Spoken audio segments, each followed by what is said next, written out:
సువార్త 23వ అధ్యాయము 34వ వచనం.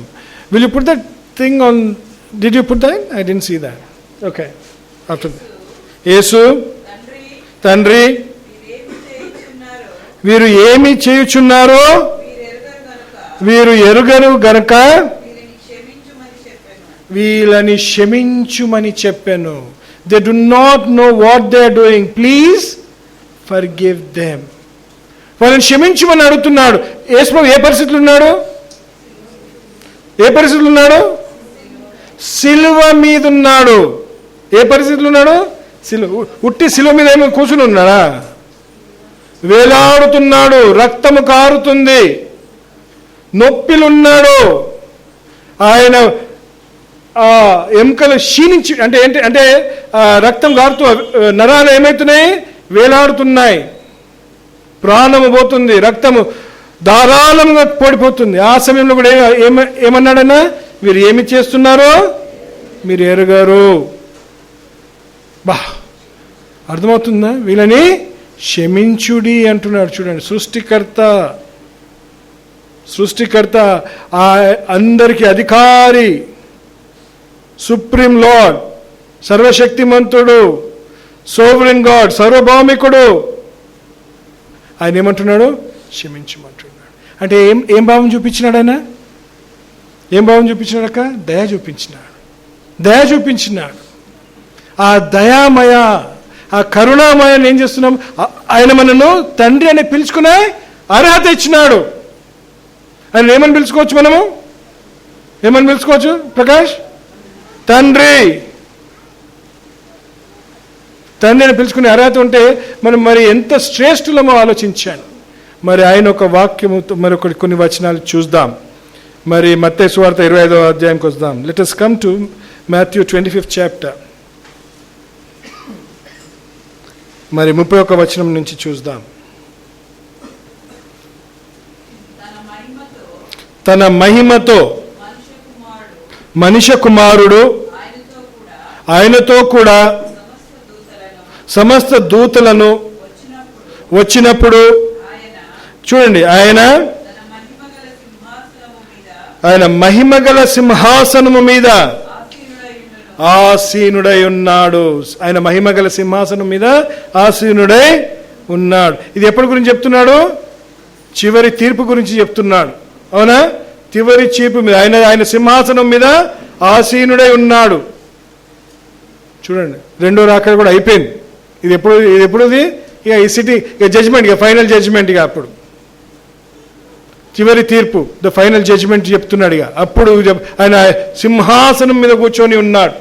వావ్, సింహాసనం మీద కూర్చొని ఉన్నాడు. కిందికి రండి. అప్పుడు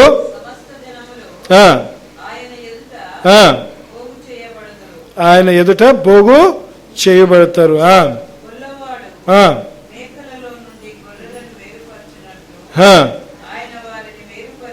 ఆయన వారిని వేరుపరిచి తన కుడివైపు గొర్రెలను ఎడమ వైపు మేకలను నిలువబెట్టాను అంటున్నాడు. గొర్రెలు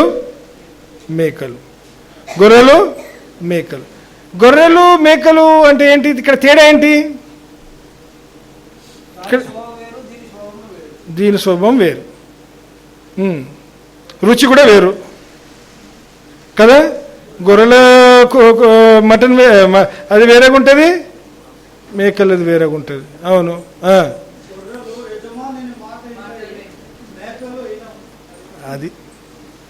ఇది పాయింట్. ఏంటి? గొర్రెలు యజమానుని వింటాయి. మీరు చూడండి, గొర్రెలు ఏం చేస్తాయంట? వెళ్ళిపోతూనే ఉంటాయి, ఏటని పోతాయి. మేకలు కూడా పోతాయి, కానీ దాంట్లో ఏముండాలా? 2-3 గొర్రెలు ఉండాలా. అవిటిని ఏం చేయాలా? సరి చేసుకోవడానికి.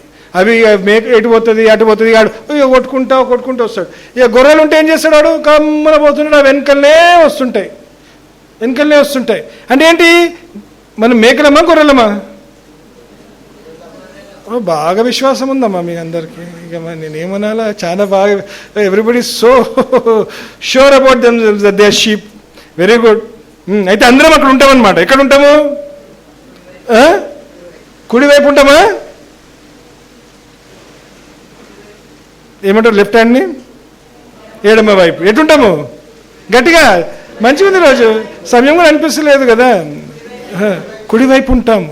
విల్ బి అని అందరం అనుకుంటాం. Very good. ఆ విశ్వాసంతో జీవించాలా. ఎక్కడ ఉంటామని? కుడివైపు. కుడివైపు ఉన్న మరి ఏం చేయాలా? అటు ఇటు తిరగకుండా ఆయన చెప్తున్న మాటలకు ఏం చేయాలి? మనము విధేయత చూపిస్తూ నడవాల అన్ని విధాలుగా. ఆయన ఎటు పోతే అటు పోవాలి.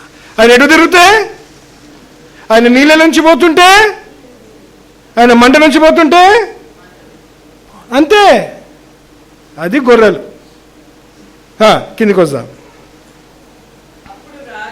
అప్పుడు రాజు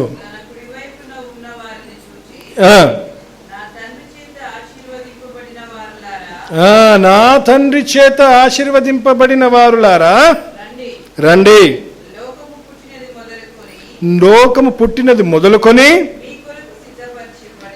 మీ కొరకు సిద్ధపరచబడిన మనకేముంది అక్కడ? ఇప్పుడు ఏముంది? ఈ లోకంని మర్చిపోండి. ఈ లోకంని మర్చిపోండి. ఈ లోకం గురించి ఆలోచించకండి. వచ్చే రాజ్యం కోసం ఆలోచించండి. అక్కడ ఉండాలి అంటే మనం ఏముండాలా? కుడివైపు ఉండాలా. కుడివైపు ఉండాలంటే ఆయన మాట మనం ఏం చేయాలా? ప్రశ్న లేకుండా, మన ఆలోచన లేకుండా, మన ఉద్దేశాలు లేకుండా, మన ఇష్టాలు లేకుండా ఆయన ప్రకారమే నడుచుకోవాలి. అది ఆలోచించండి. ఇంకా కిందికి రాక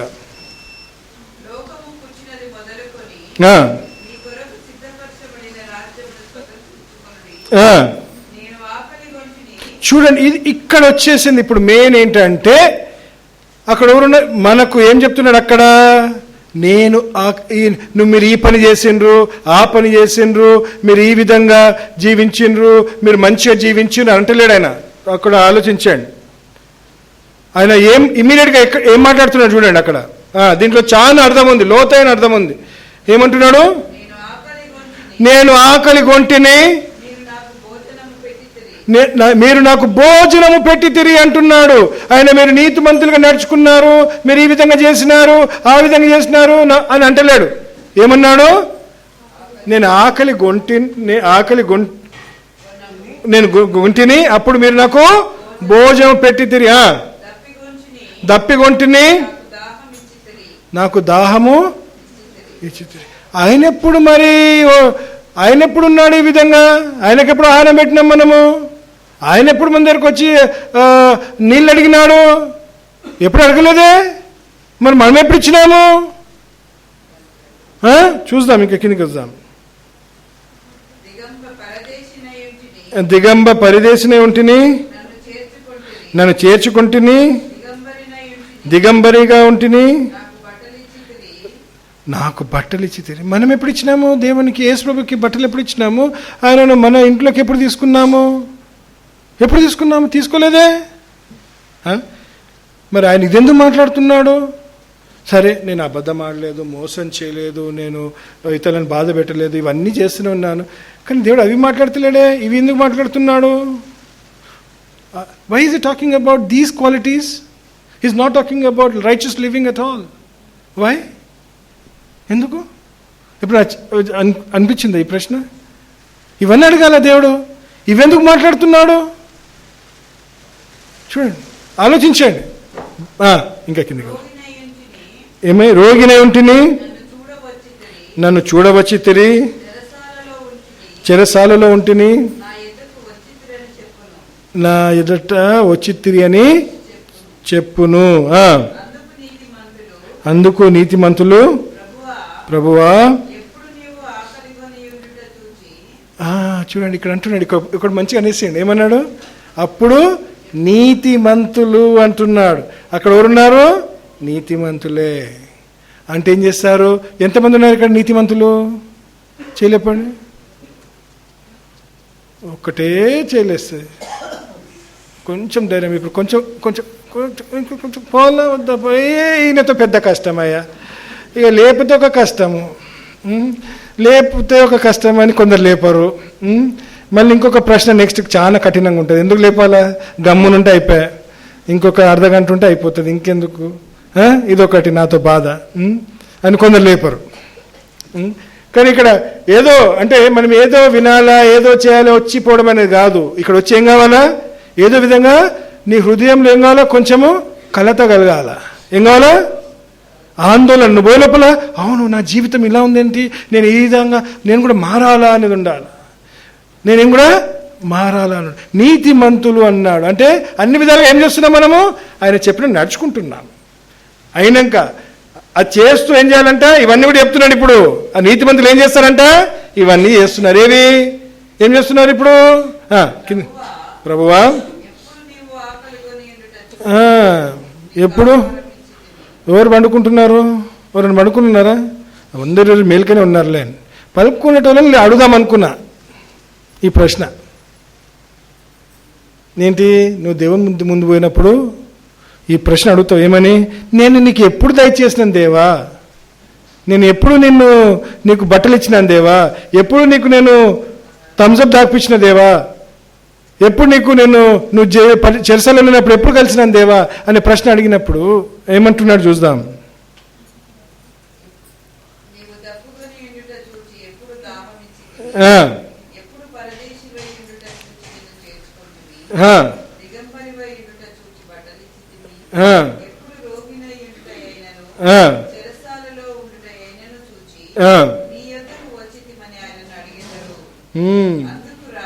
అందుకు రాజు మిక్కిరి అల్పులైన మీనా సహోదరులలో ఒకరికి మీరు చేసితిరి గనుక నాకు చేసితిరి అని నిశ్చయముగా మీతో చెప్పుచున్నాను. ఇది నా మోటివేషన్. ఏంటి? ఇది నా ప్రేరేపణ. ఏంటి? ఎవరు బాగాలేకపోయినా, ఎవరికి అవసరం ఉన్నా, ఏ సమయంలో వాళ్ళ పిలుపు వచ్చినా ఏం చేయాలా? మనం పోయి అంతే. అప్పుడు ఎవరికి చేసినట్లు? దేవునికి చేసినట్లు. అది ఆ స్పిరిట్ ఉంటే, ఆ ఆత్మ ఉంటే ఎవరికి చేస్తున్నట్టు? మనము దేవునికి. ఉరుకుతూనే ఉండాలా, చేస్తూనే ఉండాలా. ఇది నాది కాదు అని ఏం చేస్తుండాలా? సహాయం చేస్తూనే ఉండాలి. ధారాళంగా సహాయం చేస్తుండు దేవుడు. నీ పాకెట్లు కూడా ఏం చేస్తుంటాడు? ధారాళంగా. ఓ ఎస్, నేనైతే అనుభవిస్తున్నా భయ్. నాకైతే దేవుడు ఎటువంటి కొరత లేకుండా అయితే కాపాడుకుంటున్నాడు.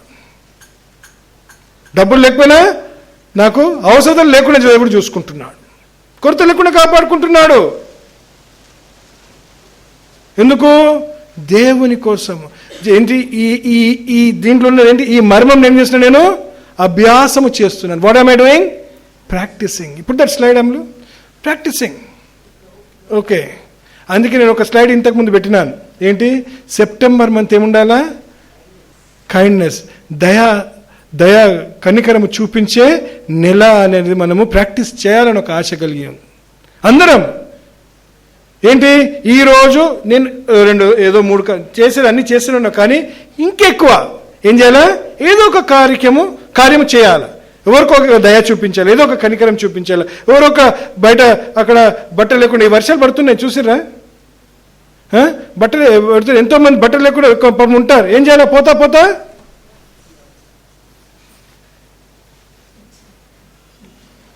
అమ్మ నేను ఎందుకు ఇస్తా, నాకు కొత్త షర్ట్, తెల్ల షర్ట్ అంటున్నాడు ప్రకాష్.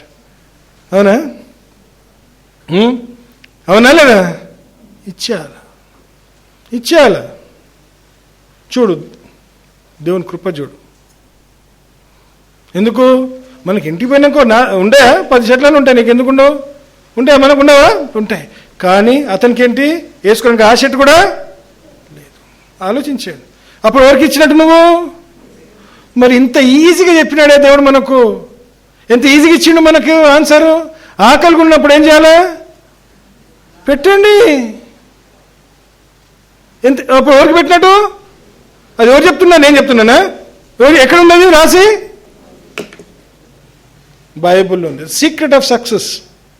నువ్వు దీవింపబడాలా, నువ్వు ఆశీర్వదించబడాలంటే మొదలుపెట్టు. అరే నాకే లేదు కదా, ఇచ్చేయి, పర్వాలేదు. ఎందుకు? నీ దేవుడు నీకు దయచేస్తాడు. ఇల్లు లేదు కదా, ఇంట్లో తెచ్చుకొని పెట్టుకో. మీ ఇంట్లో బాగానే ఉంది అన్నాను, మీ ఇంటి పెద్దనే ఉంది, మీరు పెట్టుకోవచ్చు. మాకు ఒకటే రూమ్ ఉంది, మేమేడ పెట్టుకోవాలా? ఆ ఒక్క రూము 10 రూమ్లు కావాలంటే పెట్టడం మొదలుపెట్టు. ఒక్క రూము 10 రూమ్లు కావాలంటే ఏం చేయాలా? ఆ ఉద్దేశం కలిగి ఉండాలి. ఉద్దేశము సహాయం చేయాలని ఒక ఉద్దేశము కలిగి ఉండాలి. ఆ ఉద్దేశం కలిగి ఉంటే ఏంటి? తప్పకుండా ఆశీర్వదించబడతావు. You will be blessed. దానికి తిరుగు లేదు. ఇలాంటి భావం కలిగి జీవించాలి. నేను సహాయకుడిగా ఉండాలా, ఇతరులకు సహాయం చేయాలా, దీని ధన్యత పొందుకోవాలా, దీనులకు నేను ఏ విధంగా ఆదరణ కలిగించాలా అని ఒక ఆశ కలిగి ఉండాలి.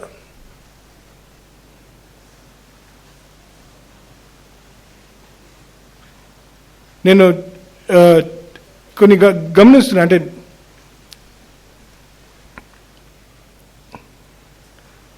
బ్రదర్ కృష్ణ అన్నాడు, నాకు దేవుడు నాకు ఆయుష్ పెంచినాడు అన్నాడు. అవునా బ్రదర్? ఆయుష్ పెంచినాడు. నాకు ఆ టైంలో నాకు కూడా గుర్తొచ్చింది. 114లో నాకు హార్ట్ అటాక్ వచ్చింది. 14లో హార్ట్ అటాక్ వచ్చింది. 124లో నాకు ఇంటర్నల్ బ్లీడింగ్ స్టార్ట్ అయింది. కరెక్ట్ 10 సంవత్సరాలు.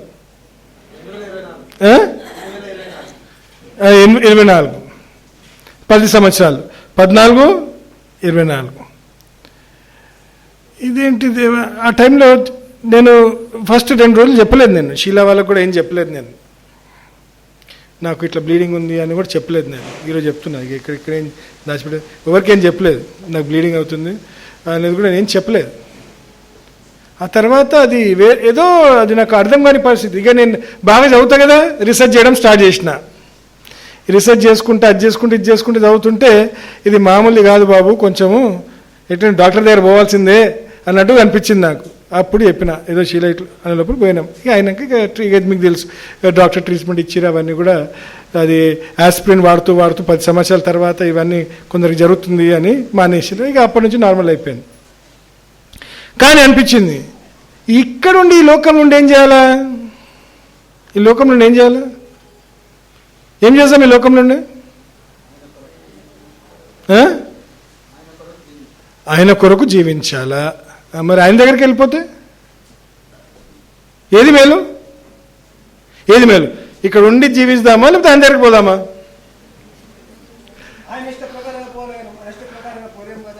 మీరు సోక్రటీస్కి నెక్స్ట్ మీరు కొత్త బైబిల్ కూడా రాయొచ్చు. కానీ కరెక్ట్ చెప్పిండ్రు. ఆయన ఇష్టపూర్వకంగా ఆయన పిలుస్తూనే పోతాం. కానీ నా ప్రశ్న వేరు బ్రదర్.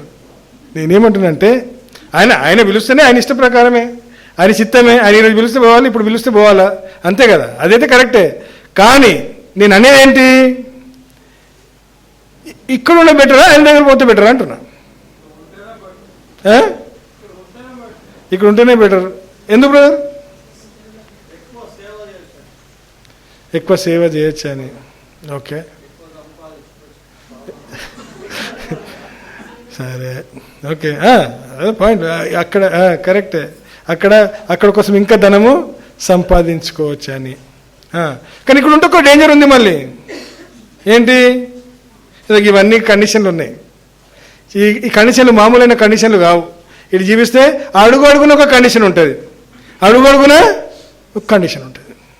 ఆ కండిషన్ లేకుండా ఆయన దగ్గర ఉంటే మరి ఆయన దగ్గర ఉన్న వాళ్ళు ధన్యులా కాదా? పాపం పోయిన వాళ్ళు అందరూ ఇంకేం సంపాదించుకుంటలేరు. మనం మీడేమో ఉండి ఏం సంపాదిస్తున్నాం? ఆలోచించండి. అంటే నేను ఏమంటున్నా అంటే, బ్రదర్ చెప్పింది కరెక్ట్. ఏమన్నాడు? ఆయన చిత్తానుసారంగా మనము పోవాలి.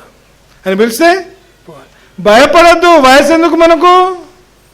దేవా నీ చిత్తం అంటే నేనైతే నీ చిత్తం అంటే తీసేసుకో దేవా అంట. ఈ శరీరం ఎందుకు నాకు? కుళ్ళిపోతున్న శరీరము, ఈ శరీరంలో ఉన్న వ్యాధి ఎందుకు? ఈ శరీరంలో ఉన్న బాధ ఎందుకు?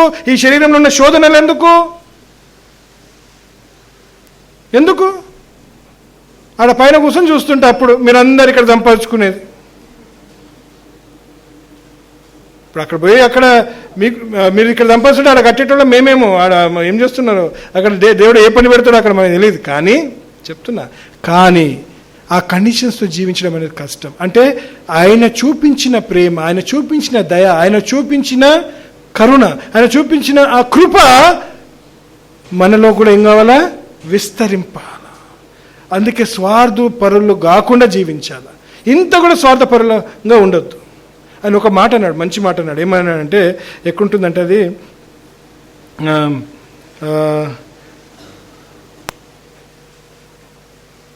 ఇక్కడే ఉంటుంది చూడండి.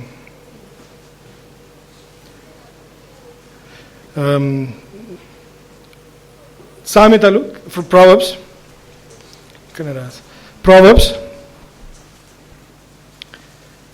సామెతలు 19వ అధ్యాయము 19వ సామెత 17వ వచనం. 19:17 ప్రావర్బ్స్ 19:17. బీదలను కనికరించువాడు. ఎవరు కప్పిస్తున్నామంట? ఎవరు కప్పిస్తున్నాము? ఇది ఎప్పుడైనా చదివేలే వాక్యం? బీదలను కనికరించువాడు ఎవరికి అప్పిస్తున్నాడు? యెహోవాకు అప్పిస్తున్నాము. ఎవరికి అప్పిస్తున్నాము? యెహోవా. ఇక ఆయన రుణము పెట్టుకుంటాడు, ఆయన తప్పకుండా తీరుస్తాడు. ఆయన తీర్చే he will pay with interest. ఏం చేస్తాడు దానికి? ఇంట్రెస్ట్ని తెలుగులో ఏమంటారు? వడ్డీతో సహా దయచేస్తాడు. వడ్డీతో సహా దయచేస్తాడు. అందుకే దీనులకు ఏం చేయాలంటే మనము ఏం చేయాలా? కనికరం చూపించాలి, దయ చూపించాలి, విస్తారంగా ఇవ్వండి, ఆలోచించకండి. తప్పకుండా దేవుడు ఏం చేస్తుంటాడు?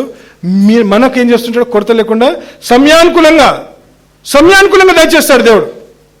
ముందే దయచేయడేమో, కానీ నేను కూడా చూస్తున్నాను అది నా జీవితంలో.